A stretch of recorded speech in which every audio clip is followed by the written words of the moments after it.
Discuss कर रहे थे टियोलॉजी ऑफ इन्फ्लेमेशन। इसमें हमने देखा था कि किस तरह से आपके जो इन्फेक्शन या माइक्रोबियल टॉक्सिन्स के अलावा टिश्यू नेक्रोसिस और फॉरेन बॉडीज़ जो है इन्फ्लेमेशन कॉज करती हैं। अब हम लास्ट जो इसकी टियोलॉजी की पॉइंट है दैट इज़ इम्यून या हाइपर सेंसिटिविटी रिएक्शंस हैं जो आपके पास इन्फ्लेमेशन कॉज कर सकती हैं। ठीक है, it is also the leading cause of inflammation, immune या हाइपर सेंसिटिविटी रिएक्शन, जिसमें बेसिकली जो अगर आप एक्यूट इन्फ्लेमेशन की बात करें, एक्यूट इन्फ्लेमेशन में आपके एस्थमा और एलर्जिक रिएक्शंस जो हैं वो मेनली कॉज हो सकते हैं ऑफ द एक्यूट इन्फ्लेमेशन। और अगर क्रॉनिक इन्फ्लेमेशन की हम बात करें तो आपके ऑटो इम्यून डिजीज़ जैसे कि रूमेटाइड आर्थराइटिस, SLE हो गया, Graves disease, vasculitis, coeliac disease and Crohn's disease है basically the cause of inflammation. ठीक है, नेक्स्ट हम देखते हैं क्या कंपोनेंट्स हैं आपके इन्फ्लेमेशन के। तो हमारे पास इन्फ्लेमेशन के कंपोनेंट्स बेसिकली आपके पास सबसे पहले तो सर्कुलेटिंग सेल्स होते हैं। ये आप देख सकते हैं कि जिसमें लिम्फोसाइट्स हैं, मोनोसाइट्स, इज़ोनोफिल्स, बेसोफिल्स। ठीक है, ये सारे आपके पास जो हैं बेसिकली सर्कुलेटिंग सेल्स हैं। That is the number 1 component of your inflammation. ठीक है, next is your vessel wall. ये आपकी वेसल है। ठीक है, और इस वेसल की ये जो वेसल वॉल है ये दोनों साइड्स पे, this is the second component of your inflammation. Third component है आपके पास that is the extra cellular matrix जो आपके कनेक्टिव टिश्यू को सराउंड कर रहा है। ये आपका कनेक्टिव टिश्यू है, इसको सराउंड कर रहा है आपका ये एक्स्ट्रा सेलुलर मैट्रिक्स। ठीक है, कनेक्टिव टिश्यू मैट्रिक्स भी आप कह सकते हैं। ठीक है, so this is your third component of inflammation. और फोर्थ है आपके केमिकल मीडिएटर्स। ठीक है, और केमिकल मीडिएटर्स बेसिकली रिलीज़ होते हैं at the site of inflammation. So this is the fourth component of inflammation. ठीक है, नेक्स्ट हम डिस्कस करते हैं इंडिविजुअली।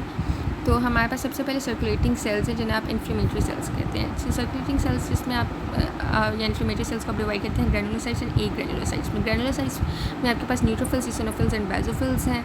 ठीक है, नैब आपको पता है ना कि दायरा है। ठीक है, तो आप उसकी जगह आप नेब याद कर लें फॉर ग्रैनुलोसाइट्स। ठीक है, NEB। ठीक है, neutrophils, eosinophils and basophils. Neutrophils basically polymorph nuclear leukocytes होती हैं। ठीक है, these all are your granulocytes. Next is your agranulocytes. इसमें आपके पास एक ही है मोनोसाइट। ठीक है, जिसमें आपके हिस्टियोसाइट्स एंड माइक्रोफेजेस इंक्लूडेड हैं। ठीक है, सो हम इंडिविजुअली इनको डिटेल में देखते हैं। सबसे पहले न्यूट्रोफिल्स देखते हैं, दैट इज़ बेसिकली ग्रैनुलोसाइट। ये आपके जो WBCs है ना, इनके बेसिकली WBCs में 60 to 70% आपके न्यूट्रोफिल्स प्रेजेंट होते हैं। ठीक है, और आपके पास सबसे पहला जो सेल अपेयर होता है in your acute inflammation that is your neutrophil, आपको पता है।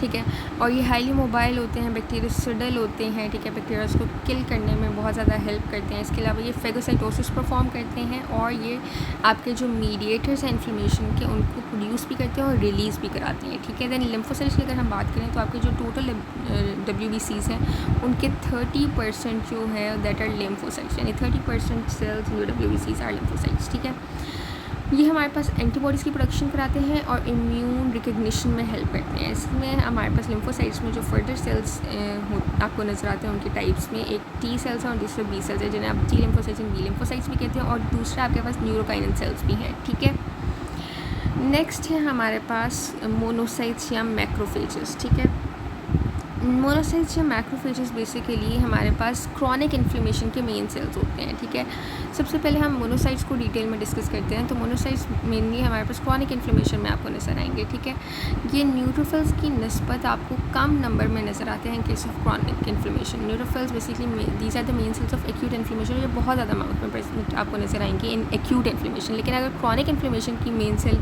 जो कि मोनोसाइट्स या मैक्रोफेजेस इनकी बात करें तो ये न्यूट्रोफिल्स के मुकाबले में थोड़े कम प्रेजेंट होते हैं in case of chronic inflammation. ठीक है, इनकी पीक्स आपको नज़र आएंगी विद इन आवर्स और डेज़। ठीक है, ये आपके पास मैंने आपको बताया था मोनोसाइट्स और मैक्रोफेजेस हैं मेनली ये क्रॉनिक इन्फ्लेमेशन के सेल्स, लेकिन ये आपको एक्यूट और क्रॉनिक दोनों इन्फ्लेमेशन में पार्टिसिपेट करते हुए नज़र आएंगे। ठीक है, इनका मेन फंक्शन क्या है कि आपके जो पोलीमॉर्फ न्यूक्लियर सेल्स है ना, एपोप्टोटिक पोलीमॉर्फ न्यूक्लियर सेल्स, उनकी फेगोसाइटोसिस करा देंगे, उनको फेगोसाइटोज करा देंगे। इनकी हाफ लाइफ होती है 1 डे की। ठीक है, अब अगर हम मैक्रोफेजेस की बात करें तो मैक्रोफेजेस भी आपके क्रॉनिक इन्फ्लेमेशन के ही मेन सेल्स हैं। बेसिकली ये मोनोसाइट्स जो अभी हमने देखे थे, ठीक है, मोनोसाइट्स जब हमारी ब्लड स्ट्रीम को एक दिन के बाद छोड़ के आपके जो एक्स्ट्रा वेस्कुलर टिश्यूज़ हैं उनके अंदर एंटर हो जाते हैं ना, तो इन्हीं मोनोसाइट्स को हम कह देते हैं कि these are now called macrophages. ठीक है, मोनोसाइट्स जब आपकी ब्लड स्ट्रीम को छोड़ के आपके एक्स्ट्रा वेस्कुलर टिश्यूज़ में, आप सिंपली कह लें टिश्यूज़ में एंटर हो जाते हैं, ठीक है,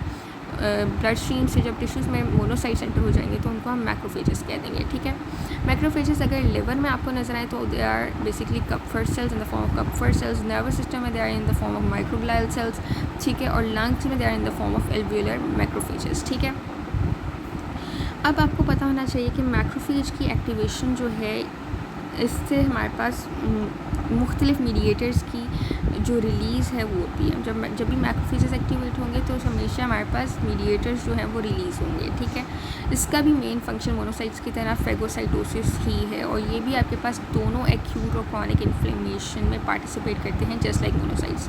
एंड जस्ट लाइक मोनोसाइट्स ये भी हमारे पास एपोप्टोटिक पोलीमॉर्फ न्यूक्लियर सेल्स की फेगोसाइटोसिस कराते हैं।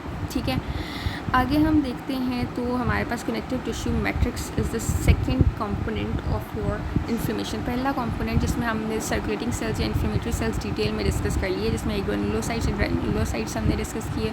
ठीक है, अब हम देखने लगे connective tissue matrix, that is your second component. ठीक है, कनेक्टिव टिश्यू मैट्रिक्स में बेसिकली आप देखें तो it is made up of fibres and your cells. ठीक है, सेल्स जो हैं इसमें आपके पास मास सेल्स हैं, फाइब्रोब्लास्ट एंड मैक्रोफेजेस आ जाते हैं, और फाइबर्स में आपके पास कोलेजन एंड इलास्टिक फाइबर्स आ जाते हैं। इसके अलावा ग्लाइकोप्रोटीन्स एंड प्रोटियोग्लाइकन्स आ जाते हैं। ठीक है, नेक्स्ट हैं आपके वेसल वॉल्स। ठीक है,